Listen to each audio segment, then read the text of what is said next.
Olá, eu sou Heber Salvador de Castro Ribeiro, sou cirurgião oncológico,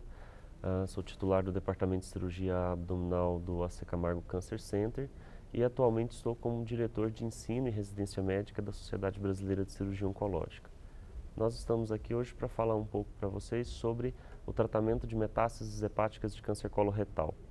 E esse é um tema muito relevante, uma vez que metade dos pacientes que têm câncer coloretal vão apresentar disseminação metastática para o fígado em algum momento do transcurso da doença. Um quarto desses pacientes, na verdade, já se apresentam ao diagnóstico do tumor primário com a presença de metástases hepáticas. E esse é um tema que desafia muito todos os profissionais que cuidam desses pacientes, incluindo os cirurgiões que tratam os tumores primários, os cirurgiões coloproctologistas, os cirurgiões oncológicos, os cirurgiões do aparelho digestivo e assim também os cirurgiões que tratam a doença metastática, como os cirurgiões oncológicos ou os cirurgiões hepatobiliares.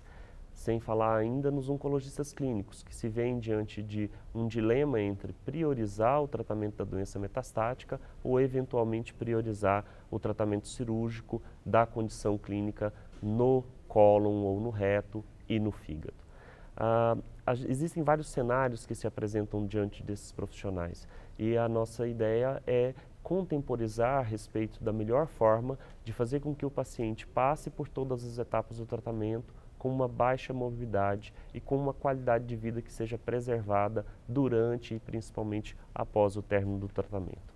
Inicialmente, a gente divide esses pacientes com metástases hepáticas de câncer coloretal em dois grandes grupos. Aqueles que têm uma doença que se apresenta de tecnicamente ressecável no momento do diagnóstico e aqueles que se apresentam com uma doença irressecável ao momento do diagnóstico. Para aqueles que têm uma doença ressecável, há uma grande discussão na literatura a respeito do papel da quimioterapia antes ou após a ressecção das metástases hepáticas. E essa é uma discussão que envolve e se apresenta de uma forma muito acalorada em alguns debates, mas eu acho que a gente tem que ter uma abordagem muito racional diante dessa situação. Primeiro, a presença de metástases hepáticas de câncer coloretal significa estadio 4 da doença. E todas as evidências nível 1 que nós temos na literatura é que o estadio 4 se beneficia de tratamento sistêmico. Há algumas séries retrospectivas que falharam em demonstrar o benefício da adição de quimioterapia à ressecção cirúrgica para pacientes com doença ressecável upfront. Do mesmo modo, existem pelo menos 2 estudos prospectivos e randomizados que avaliaram a adição de quimioterapia após a ressecção das metástases hepáticas, incluindo esquemas com fluoropirimidinas e leucovorin, e um estudo que intensificou esse tratamento com a adição do irinotecan a esse esquema. Esses estudos mostraram um benefício apenas marginal em termos de sobrevida livre de recorrência e falharam em mostrar um benefício em termos de sobrevida global. A nossa opinião é que muito provavelmente há um viés de seleção e foi oferecido quimioterapia a pacientes com um prognóstico muito bom, com doença metacrônica, uninodular, com nódulos pequenos e que provavelmente este pequeno subgrupo de pacientes possa receber tratamento cirúrgico exclusivo sem a adição do tratamento sistêmico. Infelizmente, essa não é a realidade da maioria dos pacientes. A grande parte desses pacientes é diagnosticada com doença quando ressecável, ainda assim sincrônica, com marcador alto, com doença multinodular e bilobar, e existem hoje scores de risco que pretendem classificar os pacientes em diferentes faixas de risco de recorrência após a ressecção hepática. O mais comum e o mais comentado desses scores é o score de Fong, que foi produzido no Memorial, com uma análise de uma casuística de mais de 1000 pacientes e que demonstra que a presença de determinadas características clínicas e de marcadores tumorais no momento do diagnóstico das metástases faz com que esses pacientes tenham um maior risco de recorrência. De forma que os estudos mais recentes têm utilizado a classificação de risco de recorrência como uma forma de selecionar os pacientes que mais se beneficiariam do tratamento sistêmico associado à ressecção hepática. Uma forma que se mostrou interessante num raciocínio utilizado pelo grupo europeu na publicação do trial do EORTC em 2008 foi a utilização da quimioterapia antes e após a ressecção, comparando com os pacientes que receberam apenas a ressecção cirúrgica. Esse trial mostrou um benefício em termos de sobrevida livre de progressão. Ele é a única evidência prospectiva que nós temos do uso pré-operatório, ou seja, após o diagnóstico de doença ressecável, optar por iniciar com quimioterapia ao invés de cirurgia, e tem sido considerado por muitos como o gold standard ou o tratamento padrão a ser adotado.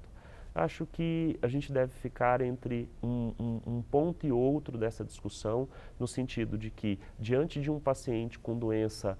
metacrônica, uninodular, que tenha recebido o tratamento adjuvante do seu tumor primário, talvez a quimioterapia ainda realmente tenha que comprovar o seu benefício, mas para a grande maioria dos pacientes, principalmente aqueles com doença sincrônica, doença multinodular, com nódulos maiores do que 5 centímetros e com marcador tumoral alto, esse subgrupo de pacientes com certeza se beneficia da adição do tratamento sistêmico e ele pode ser feito aos moldes do EORTC com quimioterapia antes e após a ressecção.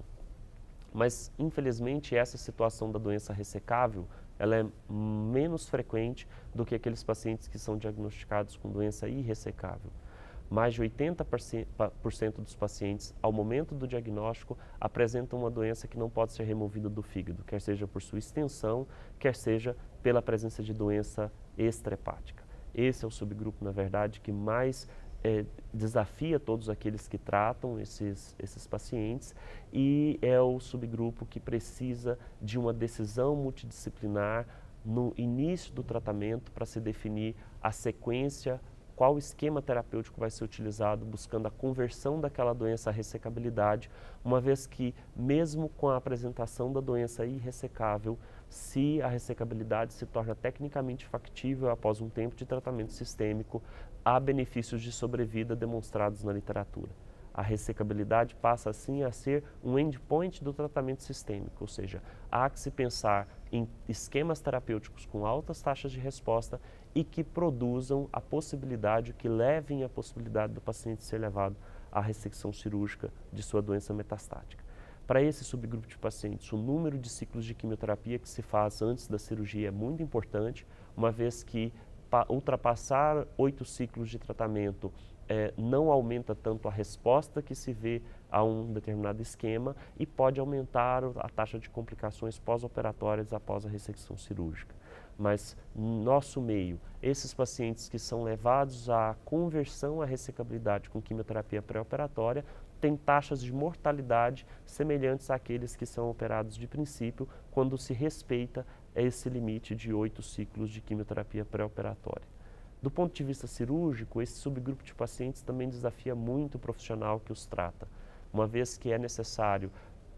ultrapassar as barreiras à ressecção, que muitas vezes não são representadas apenas pelo volume de doença, mas também por um fígado remanescente de volume insuficiente para manter a função do órgão após a ressecção cirúrgica. E aí algumas técnicas são debatidas. Hoje em dia o que mais tem sido empregada é a hepatectomia preservadora de parênquima, que é aquela em que se prioriza as ressecções dos nódulos com margens de segurança, ao invés de se indicar grandes ressecções hepáticas, e os procedimentos que visam aumentar o fígado remanescente futuro, como a embolização portal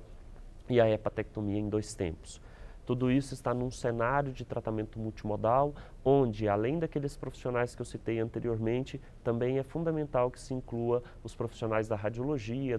intervencionista e patologistas, que podem trazer informações importantes na tomada de decisão para esses pacientes. Bom, essa é